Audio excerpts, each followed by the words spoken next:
श्री स्वामी समर्थ. घरात नेहमी सुख समृद्धी राहण्यासाठी हे उपाय करा. दररोज सकाळी लवकर घर झाडून पुसून स्वच्छ करून घ्यावे. घरातील फरशी रोज पुसावी आणि फरशी पुसायच्या पाण्यात थोडे खडे मीठ एकत्र करून घ्यावे. घरात स्नानानंतर देवाचे पूजा स्तोत्र पठण पोथी वाचन करावे. घरातील प्रत्येक खोलीत एका वाटीत थोडे खडे मीठ घालून ठेवावे. मिठाला पाणी सुटल्यास ते वाहत्या पाण्यात सोडून द्यावे आणि मीठ बदलावे. रोज घराचा उंबरठा पुसून स्वच्छ करून घ्यावा आणि दारात लक्ष्मीची पावले, स्वस्तिक किंवा जय श्रीराम लिहून रांगोळी काढावी. दर 15 दिवसाला घरातील जाळे जळमट स्वच्छ करावे. घरातील सगळ्या बेडशीट किमान दर आठवड्याला बदलाव्यात. घरातील सगळे पडदे दर 2 महिन्याने धुवावेत.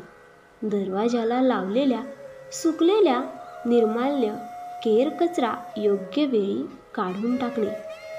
घरामध्ये मोकळी हवा आणि सूर्यप्रकाश येऊ द्यावा. घर सतत बंदिस्त ठेवू नये. घरात धूप लावणे, सुगंधी फ्रेशनर वापरणे चांगले असते.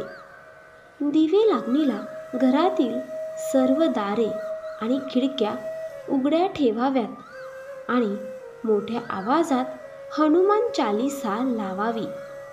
घरातील देवाला गाईच्या तुपाचा दिवा किंवा पंचगव्य धूप लावावी. रोज किमान 1 माळी कुलदेवतेचा आणि गुरूंच्या नामस्मरणाचा जप करावा. देवघरातील देवीला लक्ष्मी म्हणून हळदी आणि कुंकू लावावे आणि स्वतःलाही लावून घ्यावे. भीमसेन कापूर जाळावा. देवापाशी दिवा लावल्यानंतर किमान 15 मिनिटे घरातील प्रत्येक भाग प्रकाशमान राहील याची काळजी घ्या. तसेच सगळ्यात शेवटी देवाने तुम्हाला दिलेल्या सर्व चांगल्या गोष्टींसाठी आभार मानून सर्व चांगलंच व्हावं यासाठी प्रार्थना करावी. दिवे लागणीला तुळशीपाशी दिवा आणि धूप लावावी. तुळशीला हळदी कुंकू लावून शुभम करोती म्हणावे.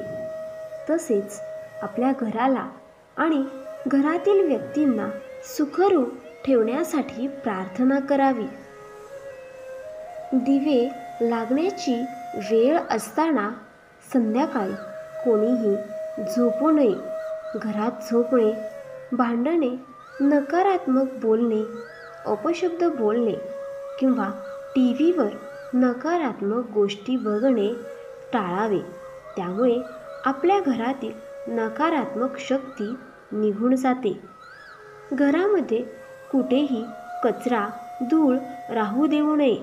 तसेच खरकटे अन्न कधीही ठेवू नये.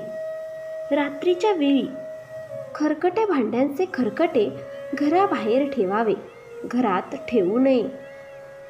घराच्या मुख्य प्रवेशद्वारावर कोहळा असा टांगून ठेवावा की घरात प्रवेश करणारी प्रत्येक व्यक्ती त्या कोहळ्याच्या खालून प्रवेश करेल. कारण कोहळ्यामध्ये नकारात्मक शक्ती कमी करण्याचे गुणधर्म असतात. घराच्या सभोवती मन प्रसन्न करणारी फुलझाडे जरूर लावावीत. तसेच मुख्य प्रवेशद्वाराशी एक तुळशीचे रोप लावावे. आपल्या घरी आलेल्या कोणत्याही व्यक्तीस नाराज करून किंवा अपमानित करून पाठवू नये. शक्य असल्यास अल्पोपहार देऊन किंवा त्यांना काही मदत अपेक्षित असल्यास आणि तुम्हाला शक्य असल्यास ती जरूर करावी. पण मदत शक्य नसेल तर योग्य शब्दात सांगून, विनंतीपूर्वक सांगून त्यांचा निरोप घ्यावा. घराच्या बाहेर अंगणात पक्षी आणि प्राण्यांसाठी अन्न पाण्याची सोय करावी. रात्री काही अन्न उरल्यास ते जमल्यास प्राण्यांना खाऊ घालावे.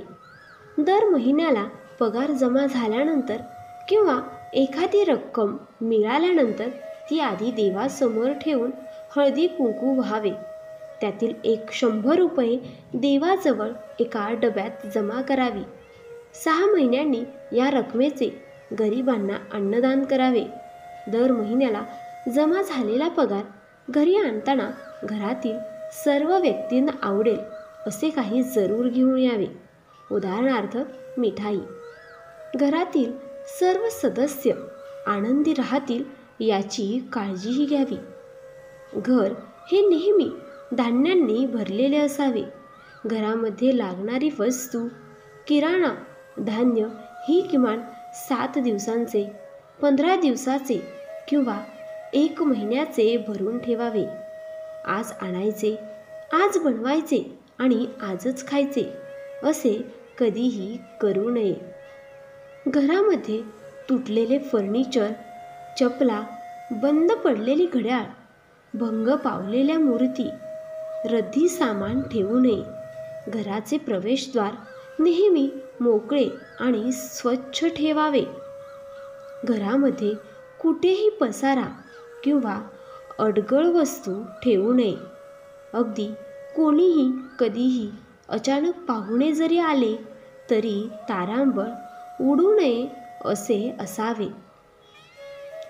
घरामध्ये घरातील सर्वात जास्त नकारात्मक वस्तू निर्माण करणारी ठिकाणे: शौचालय, बेसिन आणि किचन ओट्याचे सिंक रोज आंघोळीच्या आधी स्वच्छ करून घ्यावे. घरातील स्वच्छतागृहासाठी वेगळी चप्पल ठेवावी. दरवेळी स्वच्छतागृहाचा वापर केल्यानंतर पायावर पाणी घेऊन बाहेर यावे आणि स्वच्छतागृहाचे दार नेहमी बंद करावे. घरातील काही व्यक्तींमध्ये समजा काही कारणाने वाद झाले असतील तरी घरात कोणालाही जाणून बुजून त्रास देणे, उपाशी ठेवणे असे प्रकार किमान स्वतःच्या बाजूने तरी टाळावेत. शांतपणे आपली जबाबदारी आपण पार पाडत राहावी. काही समस्या येणारा काळ सोडवतो, त्यामुळे सतत वाद होणार नाहीत ही काळजी घ्यावी. घरातील सगळेजण सणवार प्रथेप्रमाणे साजरे करावेत. कुलधर्म, कुलाचार करत राहावा. व्हिडिओ आवडल्यास लाईक, शेअर आणि कमेंट नक्की करा. श्री स्वामी समर्थ.